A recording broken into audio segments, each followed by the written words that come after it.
So hello, good morning everyone. Good morning Zinnia. And today we are to discuss the unlawful religious conversion ordinance 2020 through the prism of proportionality. Now I hope I'm audible and visible to you. Am I audible?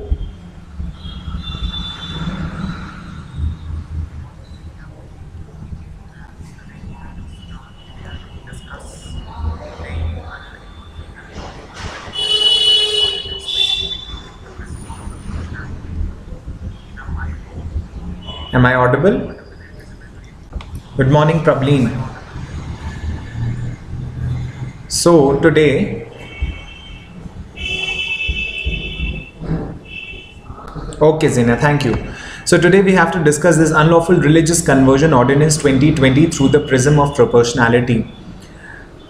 So I believe that you all must have come across this unlawful religious conversion ordinance 2020 and the political issue of Uttar Pradesh government regarding love jihad. That means people in the boys, especially the males in the Muslim community, they often fall in love with this usually happens. Even vice versa happens, that there is an interreligious marriage. Okay, now this is an issue which is perturbing the present government. Okay, present government in the sense that it actually does not want the Muslim guys to marry Hindu girls, right? This is unlawful religious conversion ordinance 2020. The Uttar Pradesh government, which is the BJP government, has named this as love jihad. They think that Muslim guys have been tutored and have been trained across these lines to pretend love with the Hindu girls and marry them and make them embrace Islam. This is a means to convert more and more Hindus to Muslims. This is the one of the allegations which has been leveled against the Hindus. I'm sorry, against the Muslims. People in the state have been indulging in intercaste marriages. Yes, problem. That is male Muslim marrying Hindu girl. This is happening not only with the Muslim boys or not only with the Hindu girls, but also vice versa. Okay, this is not a rule that a guy has to be a Muslim and the girl needs to be a Hindu. There are so many cases where Muslim girls have also married Hindu boys. Okay, but the issue which was made political or was given a political color was regarding the Muslim guys who were marrying Hindu girls. Okay, already we have discussed, and in certain mock tests we have come across certain passages which describe about the level of communal politics which is being played right now in this country. And this unlawful religious conversion ordinance 2020 is one of them. The Uttar Pradesh government, played this trump card right before the state elections and brought this Uttar Pradesh Prohibition of Unlawful Conversion of Religion Ordinance 2020. That if some Muslim guy deliberately or even unconsciously, love affairs quite often starts unconsciously. Okay, love is something which does not see any religion, which does not see any borders, which does not see any limits. It just happens. Okay, anything which is calculatedly done can be anything but not love. Okay, so any person who either deliberately does this or unconsciously or subconsciously falls in love with a Hindu girl, or intends to marry or marries a Hindu girl, shall have to face the music under the Uttar Pradesh Prohibition of Unlawful Conversion of Religion Ordinance 2020. Okay, this is the ordinance that we are going to discuss today. How far this ordinance stands in consonance with the current constitutional principles. We have already read about the right to marry a person of your own choice, which is declared and recognized by the Supreme Court as part of Article 21 of the Constitution of India in the case of Shafeen Jahan versus Ashokan KM. In Shafeen Jahan versus Ashokan KM, which is popularly known as Hadia's case, what happened in that case? Hadia was a Muslim girl. Hadia was a Hindu girl. Her name was Akhila Ashokan. She was a student of homeopathy in the state of Kerala.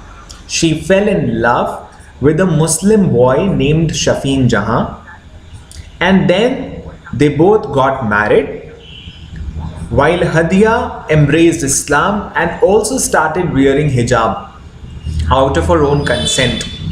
Hadia's parents challenged the validity of the marriage before the Kerala High Court. The Kerala High Court declared the marriage as null and void, giving the primacy to the opinion and wishes of the parents over the choice of the adults themselves to get married with a person of their own choice. The matter went before the Supreme Court, and the Supreme Court finally and concretely decided and recognized right to marry a person of your own choice as part of Article 21 of the Constitution of India. That every adult person has this liberty to marry a person of his or her own choice. If Hadia has embraced Islam, she is an adult. If she has married Shafeen Jahan, she is an adult, and she has all liberty to do all that what she has done. Okay, so keeping in view this case and keeping in view the ever widening ambit of Article 21 of the Constitution of India, especially today in the 21st century, when we have so many things to be put under the shadow of Article 21, the question today is whether ordinances like this, Uttar Pradesh Prohibition of Unlawful Conversion of Religion Ordinance 2020, stands in conformity with the Constitution of India or not, or whether it is violative of the fundamental rights of the citizen. The ordinance has garnered support from other states such as Himachal Pradesh and Madhya Pradesh. What is to be keenly observed here is that it has garnered support. That means states of Himachal Pradesh and Madhya Pradesh, they also want to bring ordinance on these lines. What is most striking, what is the most worth observing here is that all these states are ruled by the same political party. So they share their ideologies on these grounds, and they want to penalize the interreligious marriages, especially when the guy is Muslim and the girl is Hindu. The ordinance has garnered support from other states such as Himachal Pradesh and Madhya Pradesh, who have also penalized the same. These controversial ordinances have triggered several conflicts in the realm of constitutional law. The conflict the authors intend to focus on is between the state's legitimate aim in implementing the piece of legislation and the fundamental right to privacy and to freely marry an individual by choice as enshrined under Article 21 of the Constitution of India. The conflict, the author of this article wants to focus on the state's legitimate aim in implementing this piece of legislation and the fundamental right to privacy and to freely marry an individual by choice as enshrined under Article 21 of the Constitution. That's what I have told you just now.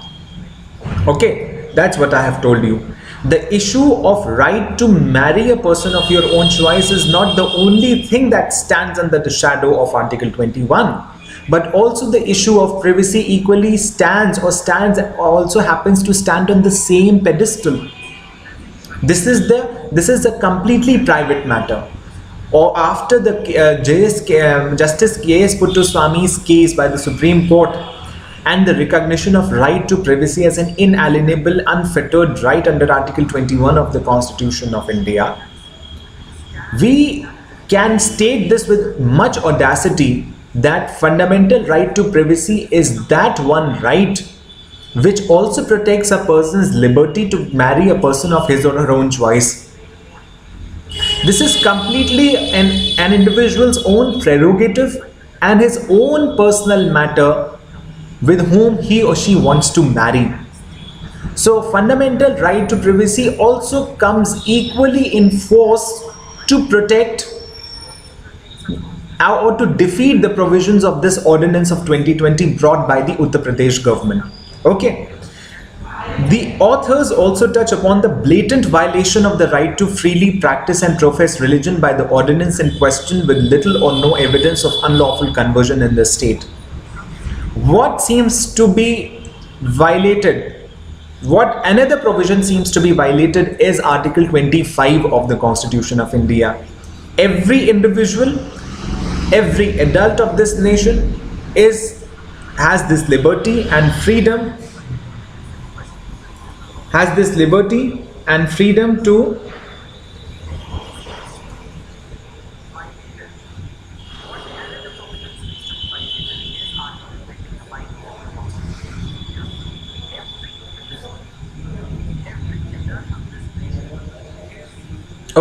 every individual in this country has this liberty to marry a person of your own choice and to embrace any religion he or she wants to practice and profess or propagate.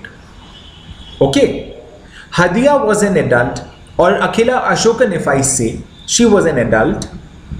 She embraced Islam out of her own choice. She testified this before the Supreme Court that she has married Shafeen Jahan and she has embraced Islam out of her own choice because she wanted to practice Islam. So this is a right under Article 25 of the Constitution of India.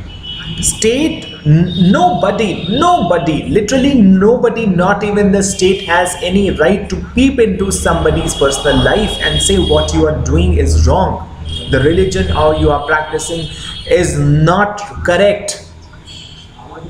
The person you want to marry is not the right choice. Nobody, not even the state, has that right. And this is what democracy is all about. Okay, the doctrine of proportionality has acquired global favor as human rights and constitutional courts have increasingly utilized the doctrine for adjudicating challenges to limitations placed on fundamental rights. Okay, what is the doctrine of proportionality? Anybody can please tell me what is doctrine of proportionality? It's written here. The doctrine of proportionality has acquired global favor as human rights and constitutional courts have increasingly utilized the doctrine for adjudicating challenges to limitations placed on fundamental rights. What is the proportionality? See, your fundamental rights are not absolute. No right in this world is absolute. Not even right to life and personal liberty is absolute. It can also be taken by the Supreme Court. It can also be suppressed or curbed or taken by the Supreme Court if after the established procedure of law is duly followed. Right? No fundamental right, no natural or inalienable right is absolute. Okay? Every right has certain limitations.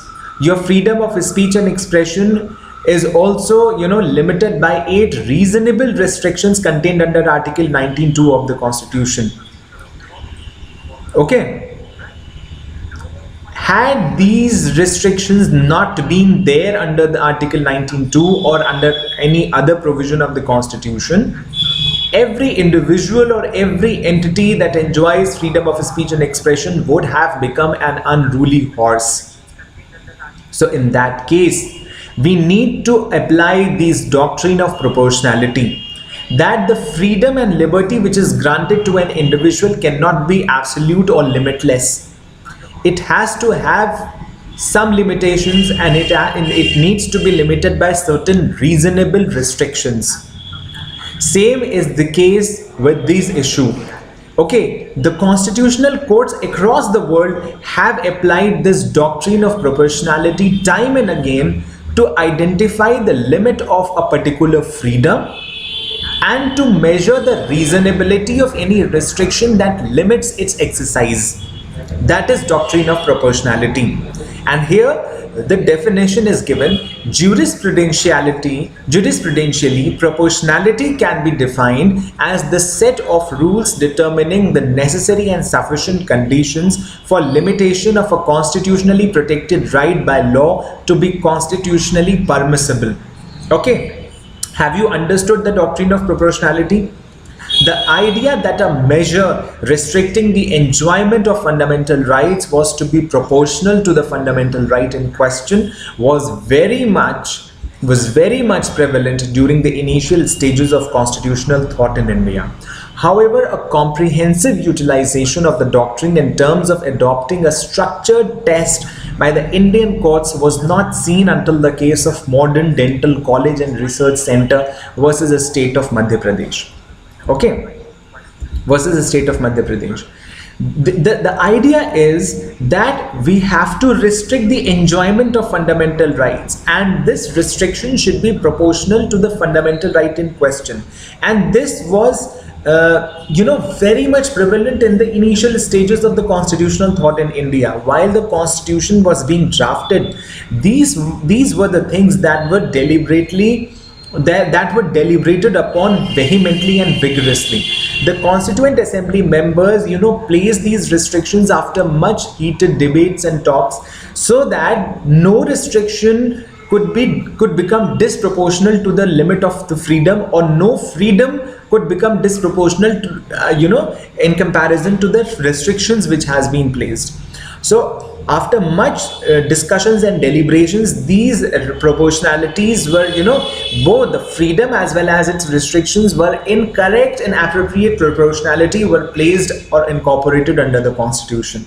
Okay. However, a comprehensive utilization of the doctrine in terms of adopting a structured test by the Indian courts was not seen until the case of Modern Dental College and Research Center versus the state of Madhya Pradesh. Okay. Have you understood or not?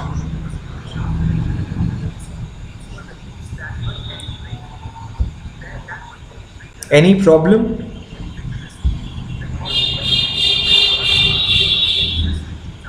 Any problem, anyone? Any doubt?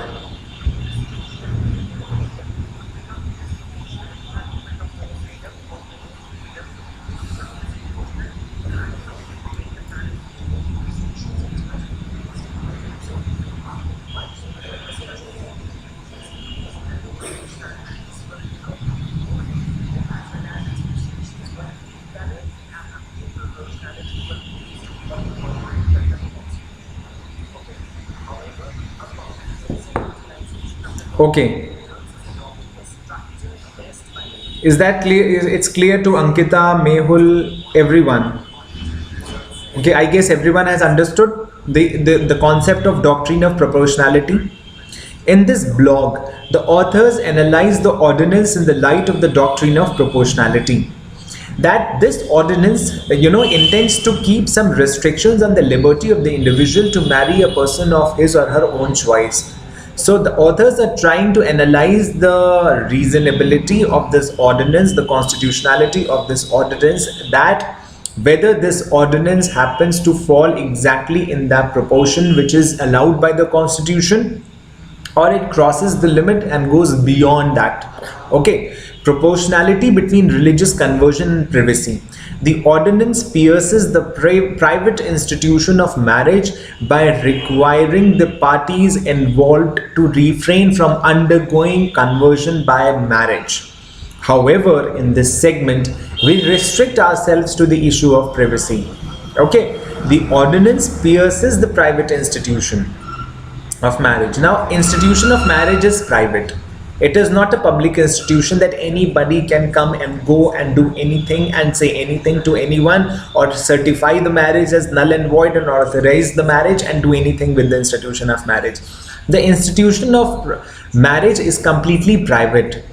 Okay, Now the parties involved. Now this ordinance is piercing or penetrating into this privacy of the institution of marriage by requiring the parties involved to refrain from undergoing conversion by marriage.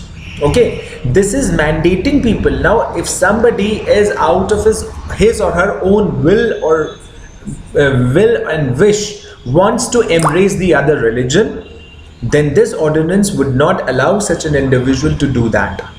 However, in this segment we restrict ourselves to the issue of privacy. Section 8 of the ordinance requires an individual to submit a declaration 60 days in advance to the district magistrate or additional district magistrate that as empowered by the former that he/she wishes to convert his/her religion by free choice. This is a serious constitutional concern. Now the section 8 of this ordinance wants to, this creates a procedure that if a Hindu girl wants to marry a Muslim boy, she will then have to submit 60 days in advance beforehand to the district magistrate or an additional district magistrate who is empowered by the district magistrate in this behalf, that he or she wishes to convert his or her religion by her free choice. She is not being forced, she is not being compelled. She will have to submit a declaration. Now these kinds of procedures are hassles in the way of free enjoyment of one's own fundamental right. Okay, this is a serious constitutional concern. The right to privacy and freedom of conscience resonates in Article 21 and 25 of the Constitution respectively. Okay, right to privacy and freedom of conscience resonates in Article 21 and 25 of the Constitution respectively. Article 21 resonates right privacy and 25 resonates religion. Okay, with the Allahabad High Court rejecting mandatory publication of notice to invite objections under the Special Marriage Act, the legal position is rightly inclined towards the protection of privacy in contrast to the societal interest in the Private Act. Okay, now there is a Special Marriage Act. You all must be knowing that there is a Special Marriage Act. A Special Marriage Act has certain provisions that require the parties to publish a public notice, okay, to invite objections from the members of either party, okay, from the members of both the parties. So under the Special Marriage Act, the legal position is rightly inclined towards the protection of privacy in contrast to the societal interest in the Private Act. Why would society be interested in somebody's personal life? And why should the society be interested in somebody's personal life? That is a question. Okay, protection of privacy is very important. And this is making somebody's private marriage life as public. Now, if you want to marry someone else, you will be governed by Special Marriage Act, and the Special Marriage Act would require you to publish a notice to invite objections from anyone who wants to file objections on this marriage. Now, this is a serious thing. This is a complete and blatant violation of right to privacy under Article 21 and also under Article 25 of the Constitution of his freedom of religion. Okay. However, by mandating declaration, the state is potentially deploying unreasonable procedures to impinge on interfaith marriages. For now, interfaith marriages face significant surveillance.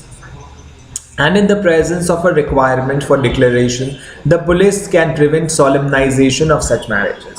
The ultimate stab to the right to privacy is Clause 3 of Section 8, which authorizes the district magistrate to conduct an inquiry through the police to discern the real intention and purpose behind the conversion.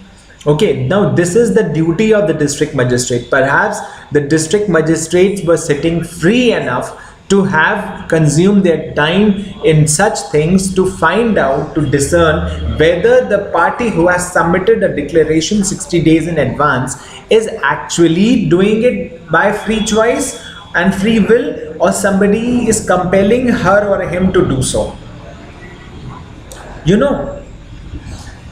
The courts take years to discern somebody's intention and purpose. And here the district magistrate has been given the responsibility to discern the real intention and purpose behind the conversion. Okay, as rightly held by the Supreme Court in Shafin Jahan versus Ashokan KM. See, that's what I have already told you. The social values and morals have their space, but they are not above the constitutionally guaranteed freedom. To have the freedom to choose one's faith is essential to one's autonomy, and such a guaranteed freedom strengthens the core norms of the Constitution. Okay? The social values and morals have their space in the society. There's no doubt about it. The Supreme Court is not completely discarding and dumping them into the garbage. It is simply saying that they have their own space, but they shouldn't acquire the space of somebody's freedom or somebody's else private space. Okay, the social values and morals should not overshadow somebody's personal freedom or personal space. Okay, so that was what held in Shafin Jahan versus Ashokan came, or popularly known as the Hadiyas case. To have the freedom to choose one's fate is essential to one's autonomy, and such a guaranteed freedom strengthens the core norms of the Constitution. In our constitutional democracy governed by the rule of law, police cannot be authorized to violate the private spheres of individuals, especially in an attempt to discern the reason behind exercising the constitutionally protected individual autonomy to conscience and religion.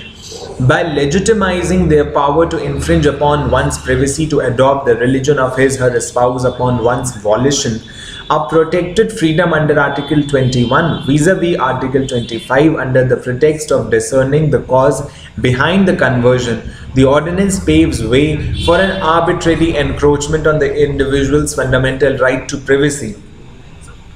Therefore, the clause 3 is an absolute derogation to the FRs or to the fundamental rights of the individuals as mentioned herein.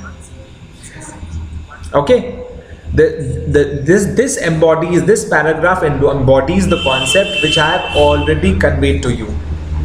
Okay, there is a right to privacy under Article 21. There is a right to practice one's own religion freely.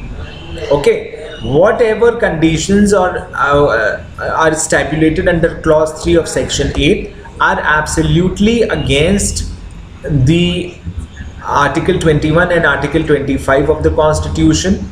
Okay, this is an arbitrary encroachment because these are very personal spaces.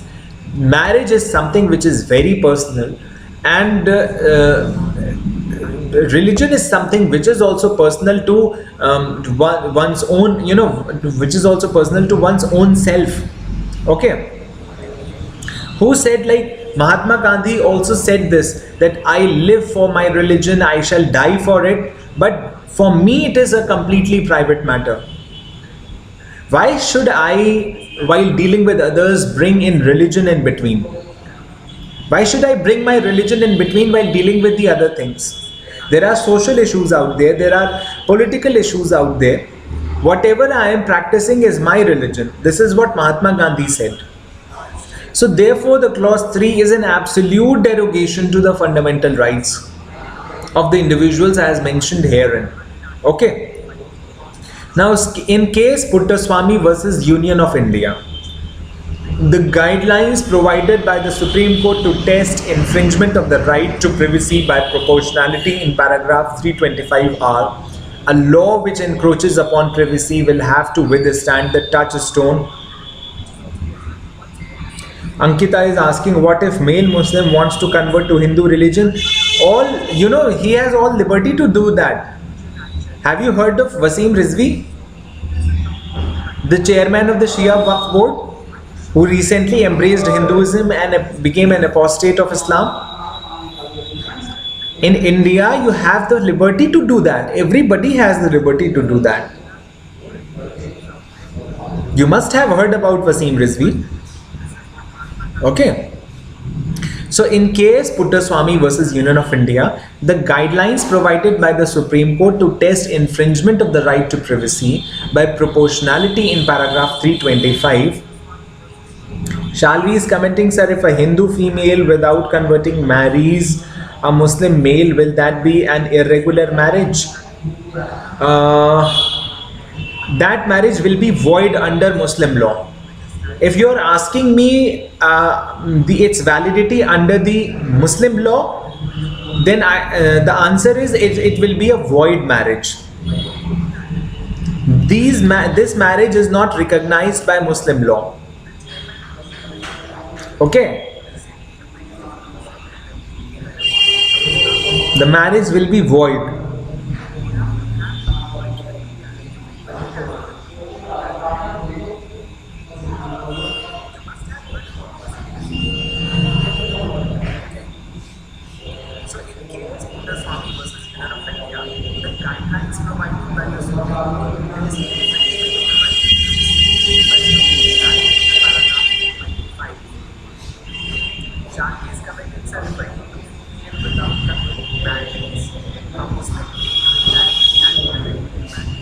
So, the guidelines provided by the Supreme Court to test infringement of the right to privacy by proportionality in paragraph 325 are: a law which encroaches upon privacy will have to withstand the touchstone of permissible restrictions on fundamental rights. Okay? Any law, any legislation which is violating somebody's privacy, okay, there are laws which violate privacy, but they are to be allowed to a certain extent, so far as their proportionality is in consonance with the permissible restrictions on fundamental freedoms. Up to that extent, the encroachment upon somebody's privacy is allowed. But if the encroachment goes beyond than that, then definitely it becomes violative of the fundamental rights. Okay, in the context of Article 21, an invasion of privacy must be justified based on a law that stipulates a procedure that is fair, just and reasonable. An invasion of life or personal liberty must meet the threefold requirement of legality, which postulates the existence of law. Okay, legality which postulates the existence of law. So what is required here? In the context of Article 21 we are talking about, if you want to, or the state wants to invade into somebody's privacy because the law is legitimately required or genuinely needed, so first of all the procedure should be fair, just and reasonable. Okay, an invasion of life or personal liberty must meet the threefold requirement of legality which postulates the existence of law. Legality which postulates the existence of law, that means existence, there should be legality involved. It shouldn't be like unreasonable. Okay, then need, there should be a need. The ordinance or the law or the bill should not be brought without a need, just in order to vent a political anger on a particular community. You cannot bring a law. Laws are made out of social and political needs. Okay, laws are made mostly out of social needs, right? So legality which postulates the existence of law, need defined in terms of a legitimate state aim, and third, proportionality which ensures a rational nexus between the objects and the means adopted to achieve them. Okay, there should be a proportionality which ensures a rational nexus between the objects and the means adopted to achieve them. Okay. Xenia, yes, I have now closed the doors of my office, so don't worry. This is a new place today, so there's some problem. I'm fixing it. See, legality which postulates the existence of law. So in Justice K.S. Puttaswamy, the Supreme Court laid down this threefold test in determining the constitutionality of any law that violates or infringes upon the privacy. First is there should be a legality which postulates the existence of law. Second, there should be a need of the law which is actually needed. There should be a law which is actually needed, defined in terms of a legitimate state aim. And third, proportionality, which ensures a rational nexus between the objects and the means adopted to achieve them. Okay, there should be a rational nexus between the objects and the means adopted to achieve them. Okay. Therefore, Gautaman is asking,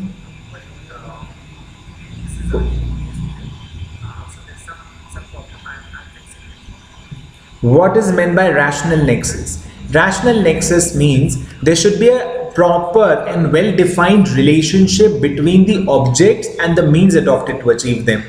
The law comes with an object. No law could be brought without an object. A law has certain objects to achieve. Okay, and there are some means employed to achieve them. Okay, what are those means? The objects and the means which are employed to achieve a certain list of objects, they should bear close relationship and rational and reasonable relationship between them. It shouldn't be absurd. It shouldn't be like the object is something else while the means adopted to achieve those objects are something else. Okay, they should have a complete relationship, that whatever is being done in pursuance of the object which is enshrined there. Okay, sometimes it happens that laws are made under the guise of achieving an object while something else is intended by the legislature. So under the shadow and under the protected umbrella of that legislature, under the guise of that legislation, the governments often do something else. And in those cases, there is no rational nexus or a reasonable relationship between the objects and the means adopted to achieve them.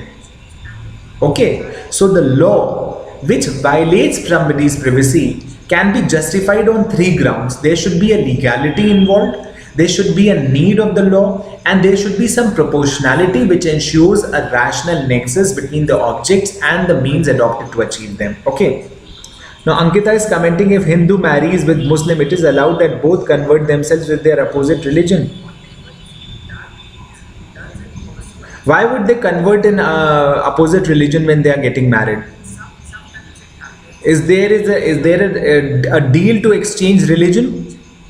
I don't understand you. I didn't get your point, Ankita. Why would they exchange their religion? Why would they convert to the opposite religion? They will embrace one religion. If they are getting married, they are becoming one, and then they will adopt one religion. Okay. And if they are going to continue with the same religion, with their own religions, even then their religious laws, their particular religious laws will not recognize their marriage as valid. Okay.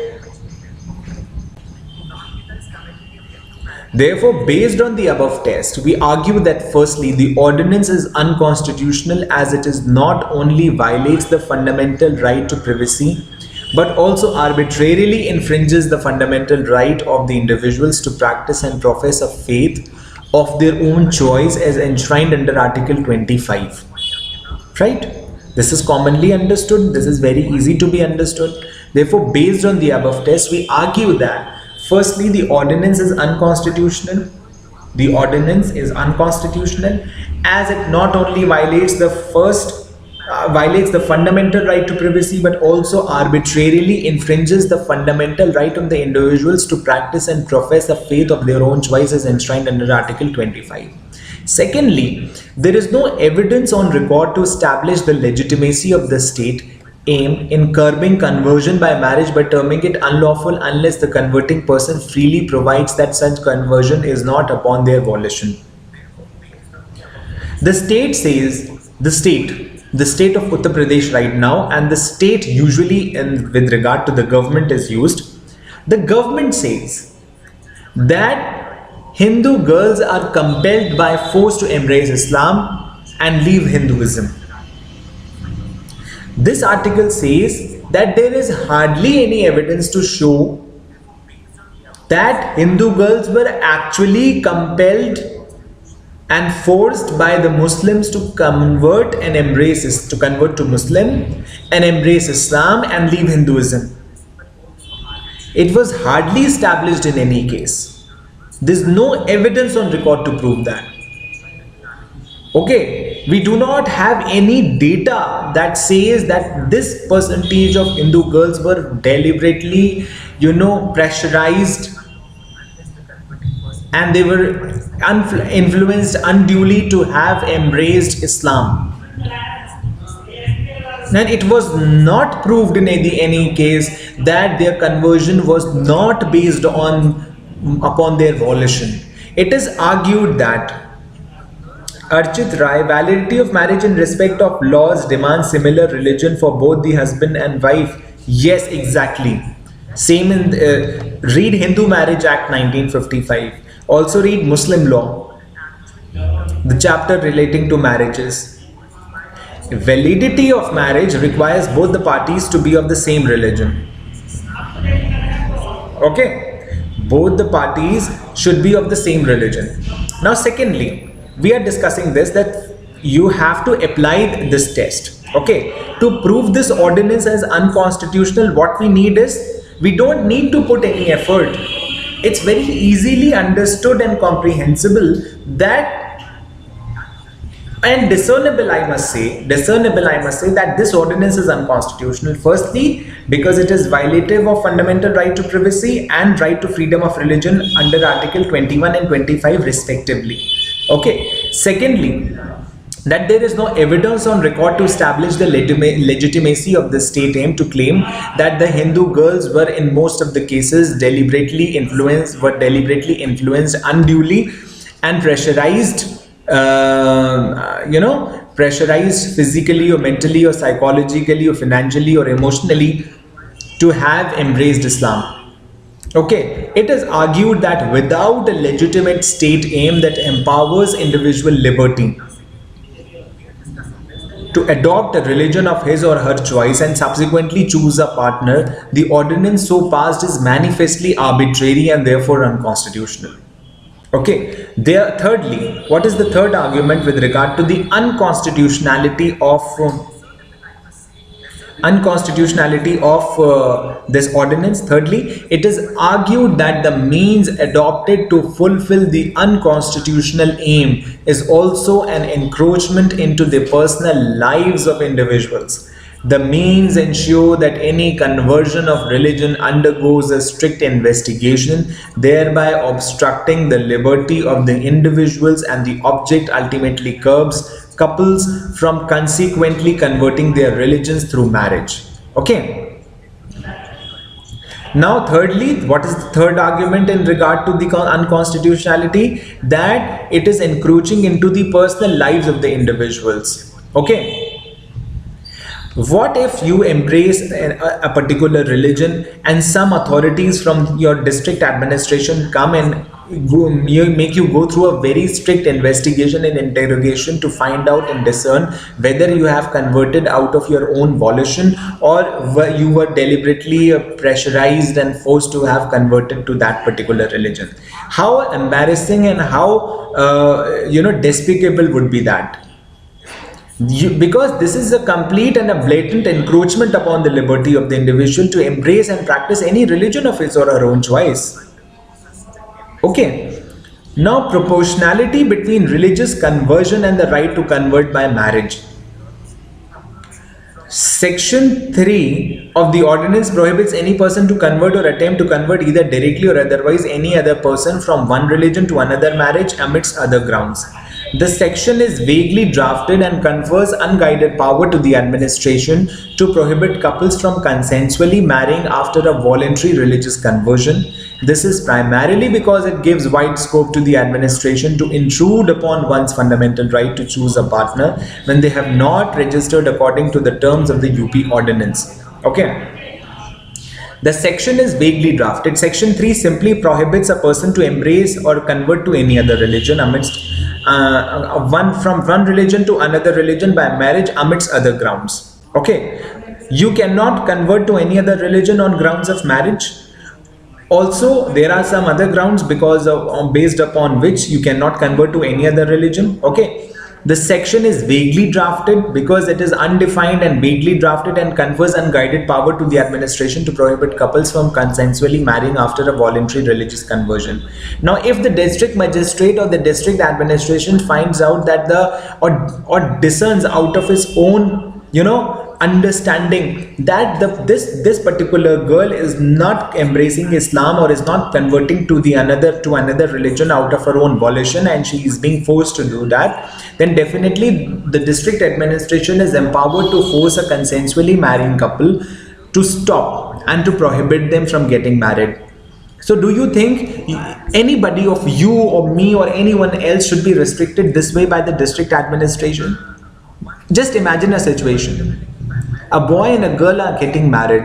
Finally, suddenly district administration comes, start interrogating the couple, and then finally find out and discern that the girl is being forced to, embrace this particular religion and convert to this particular religion, and so we are prohibiting your marriage. You cannot marry each other. How despicable this is in a democracy like ours. Do you think it is feasible enough to live with these kinds of ordinances? Obviously not.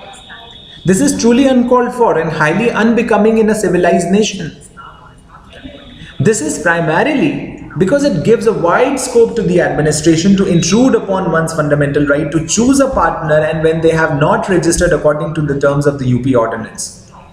The girl is required to submit a 60 days prior notice 60 days beforehand.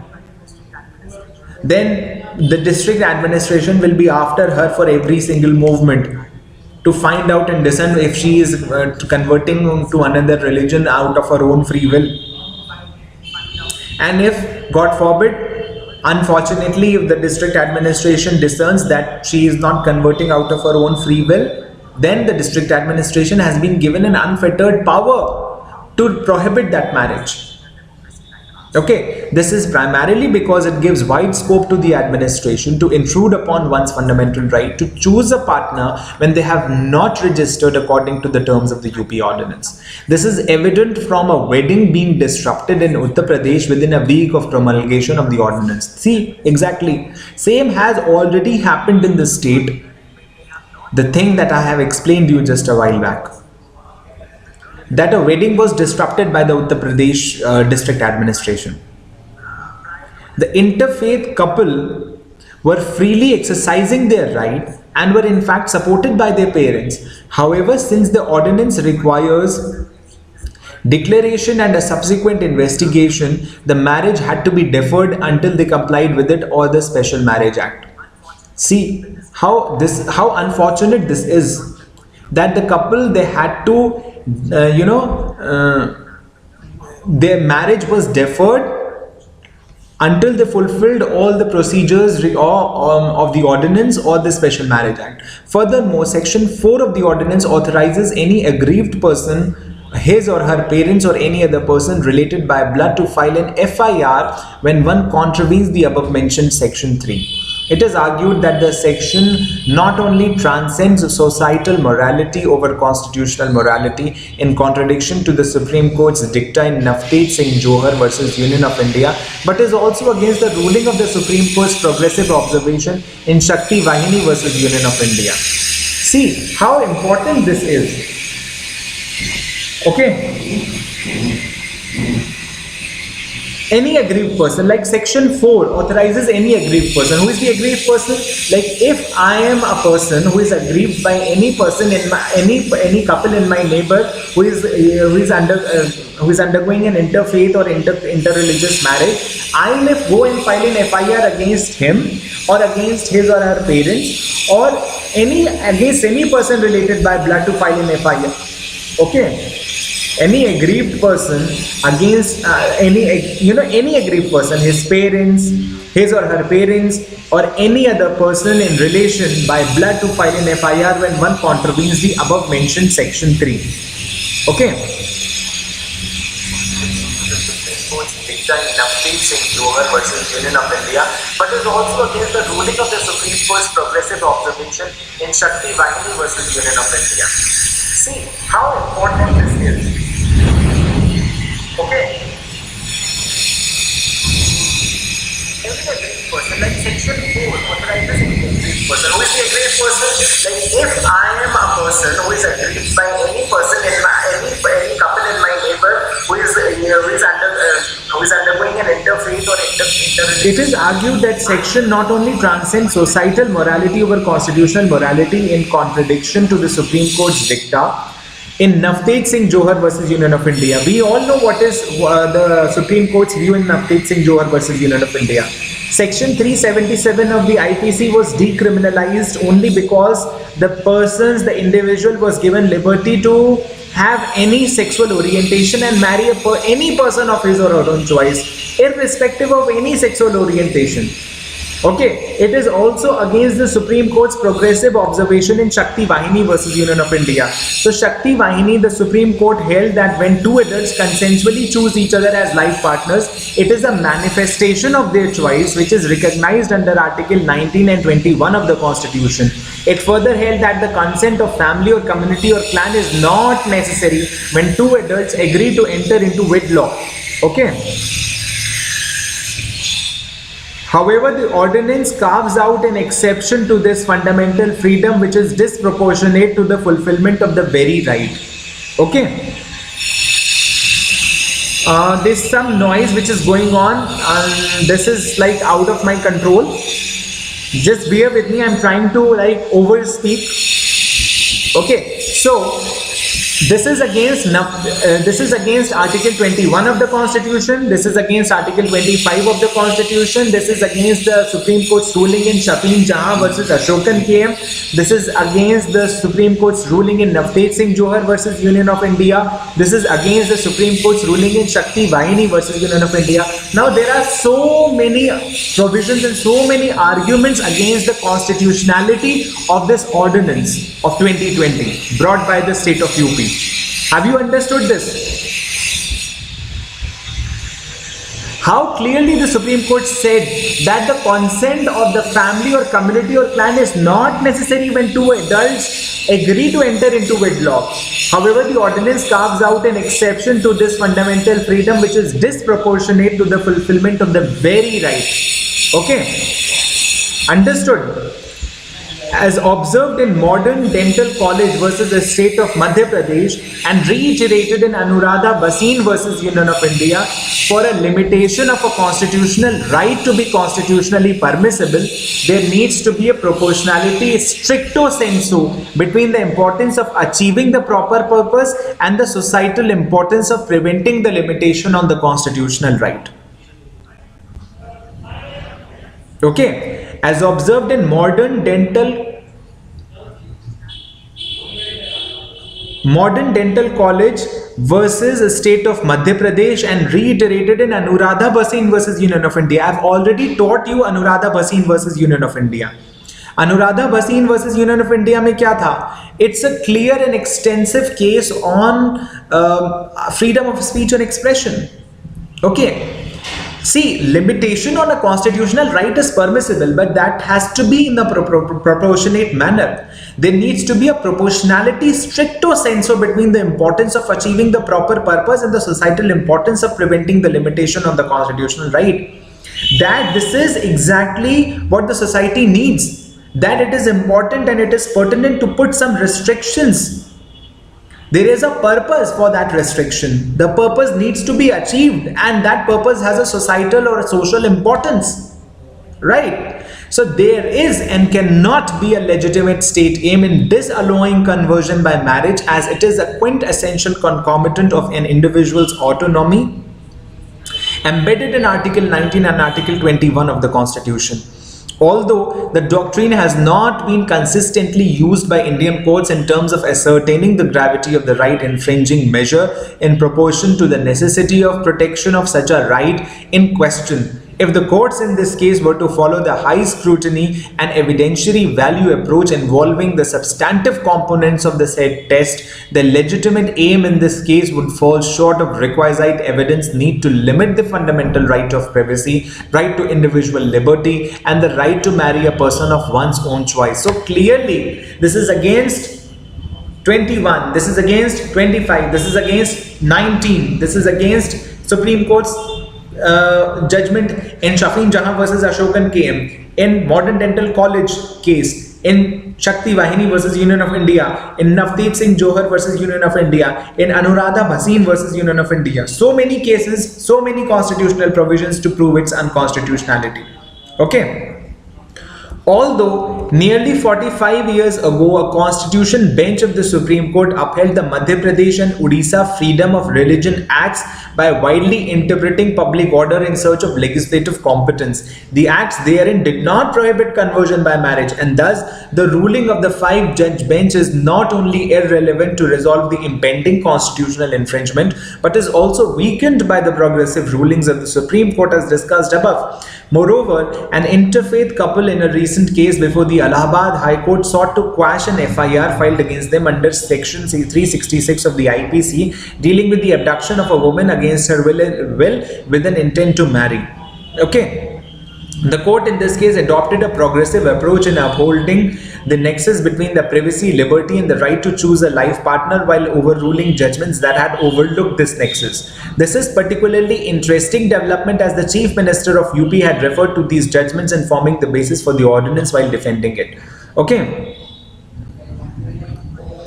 So, conclusion is, based on the importance given to the individual liberty and privacy in the precedents mentioned above, it is now clear that right to marry a person of one's own choice, right to privacy are fundamental freedoms that cannot be restricted disproportionately by the state and its instrumentalities. The judgment of the Allahabad High Court in Safia Sultan versus the state of Uttar Pradesh is reassuring of this position, as it held that if publication of notice under the Special Marriage Act 1954 inviting objections to the marriage were to be mandatory, they would invade the fundamental rights of liberty and privacy, including within its sphere the freedom to choose for marriage without interference from a state and non-state actors. It will be interesting to observe whether the courts follow the landmark precedents in dealing with the petitions challenging the ordinance and protect the constitutional morality from being trammeled by apparent societal morality.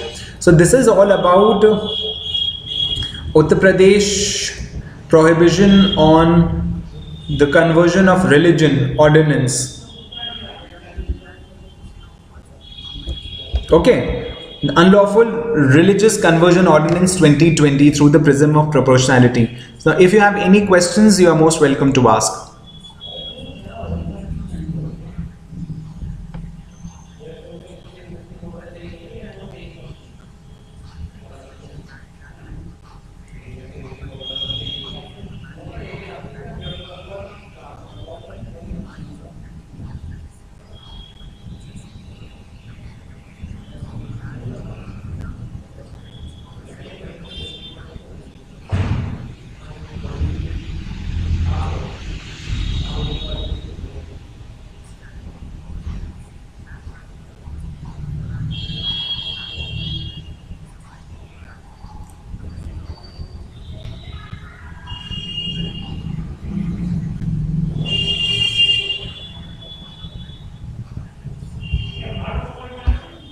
Any questions? Anyone?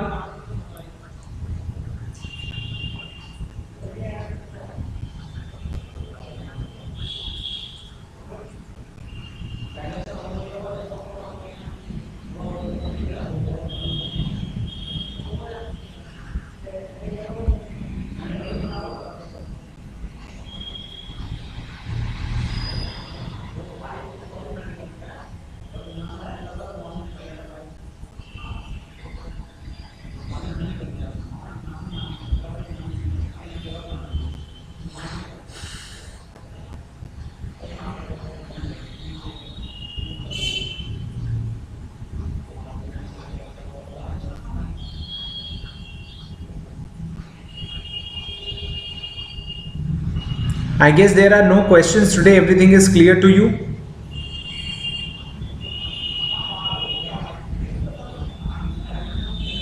Any questions? Anyone?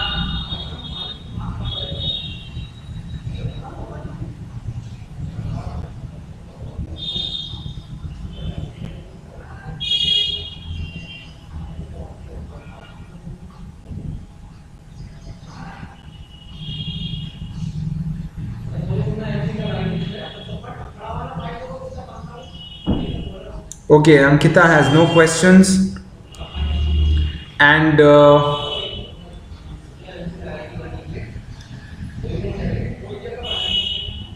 so I guess there are no questions today, and everything is clear to you. So I am ending the stream, and we shall meet tomorrow with another topic. Okay, till then, all the very best. Bye bye.